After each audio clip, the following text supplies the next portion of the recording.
పేదల పాలన ప్రజల కోసం ఆలోచించి 6 గ్యారెంటీలు తీసుకొచ్చింది. అందులో భాగంగా తల్లులందరి కోసం ఉచిత బస్సు ప్రయాణం ప్రవేశపెట్టింది. దాదాపుగా మన తల్లులందరూ ఇంతకుముందు పనులలో పడి ఏడికోదమన్నా కానీ కాలెళ్ళక బయటకు వెళ్ళకపోదు, ఎందుకు అవసరం అని చెప్పి. ఇప్పుడు ఉచిత బస్సు వచ్చిన తర్వాత ఆడబిడ్డల ఇంటికి కానీ గంట అటు గంట ఇటు పెద్ద విషయం కాదని చెప్పి ఆడబిడ్డల ఇంటికి కానీ పెళ్లిళ్ళకి కానీ పేరెంటాలకు కానీ పుణ్యక్షేత్రాలకు కానీ తీర్థాలకు కానీ పోవడానికి వీలుగా ప్రభుత్వం తీసుకొచ్చింది ఉచిత బస్సు ప్రయాణం. ఒక ఆధార్ కార్డు చూపిస్తే ఇక్కడికైనా తిరగచ్చు రాష్ట్రం అంతటా. అలాగే ప్రభుత్వం ఆలోచించి ఏం చేసింది అంటే 200 యూనిట్ల వరకు కరెంటు కాల్చుకుంటే మనకు ఉచితంగా కరెంటు ఇస్తుంది. 200 యూనిట్లు అంటే దాదాపుగా మనం ఫ్యాన్లు వాడుకోవచ్చు, కూలర్ వాడుకోవచ్చు, మోటారు, గ్రైండర్లు ఏది పడితే అది వాడుకోవచ్చు. ఎందుకంటే పల్లె నుంచి పట్టణాల వరకు 200 యూనిట్ల వరకు కరెంటు కాల్చుకుంటే ఉచిత కరెంట్ ఇస్తుంది. అలాగే సబ్సిడీ సిలిండర్ ఏదైతే ఉందో 500 రూపాయలకి సిలిండర్. గతంలో ఉమ్మడి ఆంధ్రప్రదేశ్ ఉన్నప్పుడు సిలిండర్ వచ్చిందంటే దాదాపుగా మనకు 2 నెలలకు 3 నెలలకు వస్తే ఇక్కడికి వచ్చినప్పుడు 1000 రూపాయలు 1200 రూపాయలు కట్టుకున్న రోజులు ఉన్నాయి. మనం ఇప్పుడు 500 రూపాయలకు మనకు సిలిండర్ వస్తుంది. చాలా మంది తల్లులు పల్లెటూర్లకు పోతే మాకు సిలిండర్ వస్తలేదయ్యా, మాకు 500 రూపాయలకు సిలిండర్ వస్తలేదని చెప్పి చాలా మంది చెప్తున్నారు. మన గ్రామంలో కూడా ఆడబిడ్డల తల్లులు అందరూ చెప్పగట్ట ఏంటంటే చెప్పాలా, 500 రూపాయలకు సిలిండర్ రావాలంటే ఏం చేయాలంటే ప్రతి ఒక్కరు ఏం చేయాలంటే కేవైసీ వేయించాలి. మనకు సిలిండర్ కనెక్షన్ ఎక్కడైతే ఉందో ఆ ఆఫీస్ పోయి మనం ఏం చేయాలంటే మన ఫోటో, మన ఆధార్ కార్డు, మన బ్యాంక్ అకౌంట్ నంబర్ ఇచ్చి మన వివరాలను అక్కడ చెప్పిన రాసి సంతకం చేసి వస్తే కేవైసీ అయినట్టు మనకు 500 రూపాయలకు సిలిండర్ వస్తుంది ఖచ్చితంగా. ఇది ఇట్లా చేయాలి. ఇంకొకటి ఏంటంటే ఇందిరమ్మ ఇల్లు పేదలు ఎవరైతే ఉన్నారో గ్రామాలలో నిలువ నీడ లేక పేదరికంలో మగ్గిపోతున్న కుటుంబాలు ఏవైతున్నాయో వాళ్ళందరూ లిస్టు తయారు చేసి ఆత్మగౌరవంతో బతికే విధంగా ఇందిరమ్మ ఇల్లును కూడా కట్టిస్తుంది ప్రభుత్వం. ఇంకొకటి ఏంటంటే రైతు రుణమాఫీ, రైతు గుండెపై గుదిబండగా మారిన రుణమాఫీ ఏదైతుందో ప్రభుత్వం వచ్చి సంవత్సర కాలం లోపలనే రుణమాఫీ 1 లక్ష రూపాయల వరకు వేసింది. 2 లక్షల వరకు కూడా వేస్తుంది. 2 లక్షలు కూడా ఎట్లా చేస్తుంది అంటే మనం తీసుకున్న రుణం ఏదైతుందో తీసుకున్నప్పటి నుంచి ఇప్పటి వరకు వడ్డీ అనేది బ్యాంకు లోపల కడితే 2 లక్షల వరకు కూడా రుణమాఫీ అవుతుంది. ఇంకొకటి రైతు భరోసా పథకం మీద రైతన్నలకు ఒక అనుమానం ఏముందంటే ఇప్పటి వరకు రైతు భరోసా రాలే, మాకు బిడ్డ రైతు బంధు పథకం వచ్చింది రాలేదని చెప్పి ప్రతి ఒక్కరికి ఉంది. అయితే ప్రభుత్వం కొత్త ప్రణాళిక ఏం చేసిందంటే గుట్టలు కొండలు ప్రాంతాలు ఉన్న వ్యవసాయ భూమికి మాత్రం రైతు బంధు రైతు భరోసా రాధిక నుంచి సాగు చేసే భూమి ఏదైతే ఉందో మన భూమి సాగు చేసే భూమి పంటలు వేసుకున్న భూమి ఏదైతే ఉందో రైతు భరోసా ఈ డిసెంబర్ 7 తారీఖు వరకు ఖచ్చితంగా ప్రతి ఒక్కరి అకౌంట్ లోపల 15,000 రూపాయలు పడతాయి ఎకరానికి. 2 పంటలకు గాను 7,500 చొప్పున 15,000 రూపాయలు ఖచ్చితంగా డిసెంబర్ 7 వరకు పడతాయి. ఎందుకంటే ప్రభుత్వం వచ్చే ఏడాది పాలన లోపల ప్రజా విజయోత్సవాల్లో భాగంగా ఖచ్చితంగా ఇది అమలు చేస్తారు, ఖచ్చితంగా ఇది జరుగుతుంది. ఇంకొక విషయం ఏంటంటే చాలా మంది చదువుకున్న పిల్లలు ఉన్నారు. మన పిల్లలకు ఉమ్మడి ఆంధ్రప్రదేశ్ లోపల జాబులు రాక చాలా ఆలోచన అంటే వాళ్ళు పీజీలు చేసి బీడీలు చేసి కూడా వట్టిగానే ప్రైవేట్ కంపెనీలలో ప్రైవేట్ కాలేజీలలో చేసిన పిల్లలు ఉన్నారు. వాళ్ళందరినీ గుర్తించి అర్హులైన వాళ్లకు ఖచ్చితంగా వాళ్ళ మెరిట్ ను బట్టి ఇప్పటి వరకు 50,000 ఉద్యోగాలు ఇచ్చింది ప్రభుత్వం. ఇంకా 1,00,000 ఉద్యోగాలు ఇవ్వడానికి కూడా అడుగులు ముందుకేస్తుంది. దానికి కూడా ప్రణాళిక సిద్ధం చేసిందని చెప్పి సందర్భంగా తెలియజేస్తున్నాం. ఇంకొకటి మన తెలంగాణ అంటేనే గల్ఫ్ బాధిత కుటుంబాలు ఎక్కువ ఉంటాయి. ఎందుకంటే మనకు ఉమ్మడి ఆంధ్రప్రదేశ్ ఉన్నప్పుడు ఏం దొరకలే, ఏం లేదు. ఏం చేసిందంటే దుబాయ్లు మస్కట్లు పోతే 4 రూపాయలు సంపాదించుకోవచ్చు, కుటుంబాన్ని మంచిగా పోషించవచ్చు అని చెప్పి భార్య పిల్లలకు తల్లిదండ్రులకు దూరంగా ఉండి జీవితాన్ని గడిపిన కుటుంబాలు ఏవైతున్నాయో వాళ్ళందరూ ఏజెంట్ చేతిలో మోసపోయి అక్కడికి అయిన తర్వాత కళ్ళు వెళ్ళి జైలు జీవితం గడిపి తిండి లేక తిప్పలు లేక జీవితాన్ని గడిపి ఇక్కడికి వచ్చి అప్పుల పాలై పేదరికంలో మగ్గుతున్న కుటుంబాలు ఏవైతున్నాయో వాళ్ళందరి కోసం ప్రభుత్వం ఆలోచించి గల్ఫ్ బాధిత కుటుంబాలు ఏవైతున్నాయో వాళ్ళందరికీ 5 లక్షల రూపాయలు ఎక్స్గ్రేషియా ఇస్తా అని చెప్పి మొన్ననే ప్రకటించింది. ఆ లిస్టు కూడా తయారు చేసింది. 100% బాధిత కుటుంబాలు ఏవైతున్నాయో గల్ఫ్ బాధిత కుటుంబాలకు ఖచ్చితంగా 5 లక్షల రూపాయలు ప్రభుత్వం ఇస్తుంది. ఇది పక్కా. ఇవన్నీ ఎందుకోసం చేస్తుందంటే ప్రభుత్వము ప్రజల కోసం ఆలోచిస్తుంది. ప్రజల యొక్క ఆలోచన విధానం ఎట్లుంది, వాళ్ళ జీవితాలు ఎట్లున్నాయి, వాళ్ళందరూ గొప్పగా మారాలి, వాళ్ళందరూ పేదరికంలో ఉండద్దు అని చెప్పి ఆలోచించి ఇవన్నీ నిర్ణయాలు తీసుకుంటుంది. కాబట్టి ఒక్కొక్క అడుగు ముందుకేస్తుంది. వాస్తవంగా ఏంటంటే సమగ్ర కుటుంబ సర్వే ఏ పట్టిన మనోళ్ళు సమగ్ర కుటుంబ సర్వే అని ఇంటింటికి అధికారులు వచ్చినప్పుడు వాళ్ళు అడిగినప్పుడు మనం అన్ని వివరాలు చెప్పాలి. ఏం చెప్పాలంటే మీ కులం ఏందని అడుగుతారు, మీకు భూమి ఎంత ఉందని అడుగుతారు, మీకు ఆధార్ కార్డు ఉందని అడుగుతారు, మీకు బ్యాంక్ అకౌంట్ ఉందా, మీకు ఏమైనా ప్రభుత్వం నుంచి లబ్ధి వచ్చిందా, మీ పిల్లలకి ఏమైనా రిజర్వేషన్ వచ్చిందా, ఏమైనా డబ్బులు వచ్చినాయా మీకు ఈ వరకు ప్రభుత్వం నుంచి అని చెప్పి అడిగినప్పుడు మన వివరాలు ఖచ్చితంగా చెప్పాలి. వివరాలు ఖచ్చితంగా చెప్తే ఏమైతే ప్రభుత్వం నుంచి వచ్చే లబ్ధి ఏదైతుందో మనకు వస్తుంది. ప్రభుత్వ పథకం మనకు భూమి ఉంది, 2 ఎకరాల భూమి ఉంది, నాకు లేదని చెప్పినాం అనుకో రైతు భరోసా అయిపోతుంది. దానికి ఎవరు ఎంజాయ్ చేయలేదు. కాబట్టి మనకు ఉన్నది ఖచ్చితంగా చెప్పాలి, ఎవరు గుంజుకోవడానికి లేదు. మన భూములు కానీ ఏవి కానీ మనకి ఉన్నాయి మాత్రం ఎవరు గుంజుకోరు. ఇలా గింతుంది గంతుంది కాదు, మనకు ఉన్న వివరాలు చెప్పినట్లయితే ప్రభుత్వం నుంచి వచ్చే లబ్ధి మనకు చేకూరుతాయని చెప్పి సందర్భంగా తెలియజేస్తూ ఈ కార్యక్రమాన్ని ఉద్దేశించి మా తమ్ముడు సురేష్ గల లోపల మంచి పాట విందాం. సంబంధం లేదన్నా, ఇప్పుడు మీ లోపల ఉన్న అనుమానాలు ఏవైతున్నాయో వాటి గురించి నేను మాట్లాడుతున్నా కదా. ఇప్పుడు మనకు రైతు భరోసా డిసెంబర్ 7 వరకు రుణమాఫీ ఏదైతుందో ఎంపీడీ ఆఫీసులో ఖచ్చితంగా కలవాలి. మనకు 6 గ్యారెంటీల లోపల ఏది రాకపోయినా ఎంపీడీ ఆఫీస్కి పోయి ఖచ్చితంగా దరఖాస్తు మనది ఉంది కదా, అందులోపల ఏమన్నా లోపాలు ఉంటే సవరించుకోవాల్సిన బాధ్యత మన అందరి మీద ఉంది. ఈ సందర్భంగా పల్లె పల్లెలా గల్లి గల్లిలా జెండా ఎగిరింది, పేదల జెండా ఎగిరింది, బీద సాదల బతుకులు మార్చి నింగికి ఎగసింది.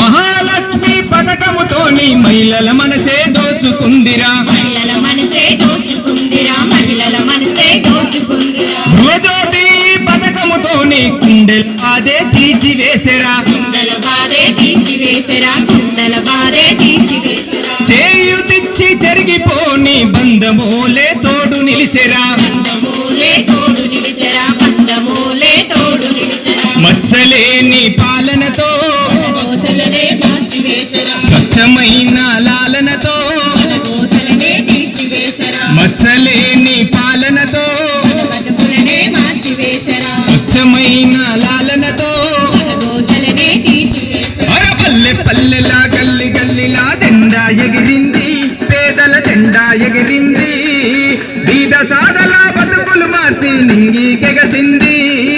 బీద సాదల బతుకులు మార్చి నింగి ఎగసింది, బీద సాదల బతుకులు మార్చి నింగి ఎగసింది. అభయాస్తమే అందించదిగో 6 గ్యారంటీలు తెచ్చెరా, 6 గ్యారెంటీలు తెచ్చరా, 6 గ్యారెంటీలు తెచ్చరా. అరువులైన పేదల కోసం పథకాలన్నీ పంచిపెట్టెరా, పథకాలన్నీ పంచిపెట్టెరా, పథకాలన్నీ పంచిపెట్టెరా. పల్లెల నుండి పట్టణాలకు పాలనతోనే మార్పు తెచ్చెరా, పాలనతోనే మార్పు తెచ్చరా, పాలనతోనే మార్పు తెచ్చరా. ఇందిరమ్మ రాజ్యంలో పేదల బాధలు ఉండొద్దంటూ, తెచ్చుకున్న తెలంగాణలో మార్పులు ఎంతో చూపాలంటూ, ఇందిరమ్మ రాజ్యంలో పేదల బాధలు ఉండొద్దంటూ, తెచ్చుకున్న తెలంగాణలో పేదలు ఎంతో చూపాలంటూ. పల్లె పల్లెలా గల్లి గల్లిలా జెండా ఎగిరింది, పేదల జెండా ఎగిరింది, బీద సాదల బతుకులు మార్చి నింగికి ఎగసింది. బీద సాదల బతుకులు మార్చి నింగి ఎగసింది, బీద సాదల బతుకులు మార్చి నింగి ఎగసింది. రైతు గుతకపై అప్పుల భారం తీర్చాలంటూ ముందు నిలిచెరా, ఇస్తాలంటూ ముందు నిలిచెరా, ఇస్తాలంటూ ముందు నిలిచెరా. రైతు రాజ్యమే తేవాలంటూ రుణమాఫీనే చేయ కదిలేరా, రుణమాఫీనే చేయ కదిలిరా, రుణమాఫీనే చేయ కదిలిరా. రావణ కష్టం ఉండద్దంటూ రైతు భరోసత ముందుకొచ్చెరా, రైతు భరోసత ముందుకొచ్చెరా, రైతు భరోసత ముందుకొచ్చెరా. ఎకరాకు 15,000నే తానంటూ మాట ఇచ్చెరా, 2 లక్షల రుణమాఫీ, చేసి చేయని అందించెనురా. ఎకరాకు 15,000నే తానంటూ మాట ఇచ్చెరా, 2 లక్షల రుణమాఫీ, చేసి చేయని అందించెనురా. పల్లె పల్లెలా గల్లి గల్లిలో జెండా ఎగిరింది, పేదల జెండా ఎగిరింది, బీద సాదల బతుకులు మార్చి నింగికి ఎగసింది. బీద సాదల బతుకులు మార్చి నింగి ఎగసింది, బీద సాదల బతుకులు మార్చి నింగి ఎగసింది. వంటల కోసం గంటల తరబడి కట్టెల పొయ్యితో కష్టం వద్దని, కట్టెల పొయ్యితో కష్టం వద్దని, కట్టెల పొయ్యితో కష్టం వద్దని. 500లకు సిలిండర్ ఇచ్చి అవ్వల వంటకు ఆసరయ్యేరా, మన మనసుకు ఆసరయ్యరా, మన మనసుకు ఆసరయ్యరా. వడ్డీలేని రుణములు ఇచ్చి మహిళల కళ్ళల వెలుగు నింపెరా, మహిళల కళ్ళల వెలుగు నింపరా, మహిళల కళ్ళల వెలుగు నింపరా. పేదల పాలన ఇది ఏరా, మనం ఎంతో చంచనురా, అడుగుల బాటై నిలిచెనురా, నిలిచెనురా. పేదల పాలన ఇది ఏరా, మనం ఎంతో వంచెనురా, బడుగుల బాటై నిలిచెనురా, కూడై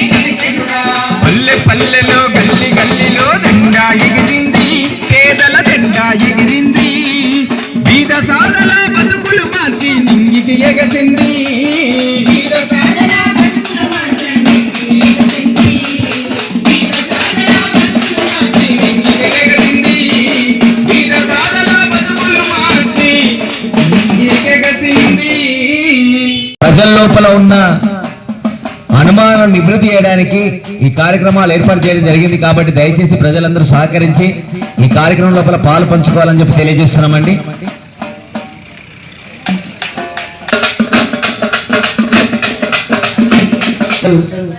ఇక్కడ నుంచి రాష్ట్రమంతా ప్రయాణించేందుకు వీలుగా మొట్టమొదటిసారిగా ప్రభుత్వం ప్రవేశపెట్టిన ఉచిత బస్సు ప్రయాణం. దీనివల్ల ఆడబిడ్డలంతా ఇక్కడ నుంచి రాష్ట్రమంతటా ₹1 ఖర్చు లేకుండా ఒక ఆధార్ కార్డు చూపించి దాదాపు పెళ్లిళ్ళకు కానీ పేరెంటాలకు కానీ పుణ్యక్షేత్రాలకు కానీ ఇక్కడ కూడా అక్కడికి మన రాష్ట్రమంతటా తిరగడానికి ఆలోచన చేసి ఆడబిడ్డల కోసం ఆర్టీసీ బస్ అనేది ప్రయాణం, ఆర్టీసీ లోపల ఉచిత ప్రయాణం అనేది ప్రవేశపెట్టింది.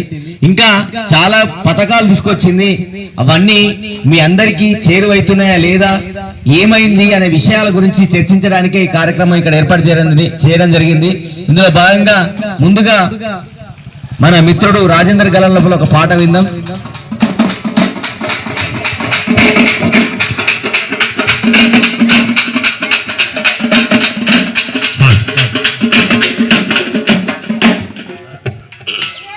మొగ్గలాలి జాజి మొగ్గలాలి ప్రజాపాలన చూడు జాజి మొగ్గలాలి జాజి మొగ్గలాలి జాజి మొగ్గలాలి ప్రజాపాలన జాజి మొగ్గలాలి జాజి మొగ్గలాలి జాజి మొగ్గలాలి ప్రజాపాలన చూడు జాజి మొగ్గలాలి జాజి మొగ్గలాలి ప్రజాపాలన జాజి మొగ్గలాలి చూడు చూడు చూడు చూడు చూడు చూడు చూడు చూడు చూడు చూడు చూడు చూడు చూడు చూడు చూడు జాజి మొగ్గలాలి జాజి మొగ్గలాలి ప్రజాపాలన జాజి మొగ్గలాలి జాజి మొగ్గలాలి జాజి మొగ్గలాలి ప్రజాపాలన జాజి మొగ్గలాలి జాజి మొగ్గలాలి జాజి మొగ్గలాలి ప్రజాపాలన జాజి మొగ్గలాలి మహాలక్ష్మి పథకం అంట మహిళలకు వారమంట జాజి మొగ్గలాలి మహాలక్ష్మి పథకం అంట జాజి మొగ్గలాలి మహిళలకు వారమంట ఆహా మహాలక్ష్మి పథకం అంట జాజి మొగ్గలాలి మహిళలకు వారమంట జాజి మొగ్గలాలి జాజి మొగ్గలాలి ప్రజాపాలన జాజి మొగ్గలాలి మహాలక్ష్మి పథకం అంట జాజి మొగ్గలాలి మహిళలకు వరమంట జాజి మొగ్గలాలి జాజి మొగ్గలాలి జాజి మొగ్గలాలి ప్రజాపాలన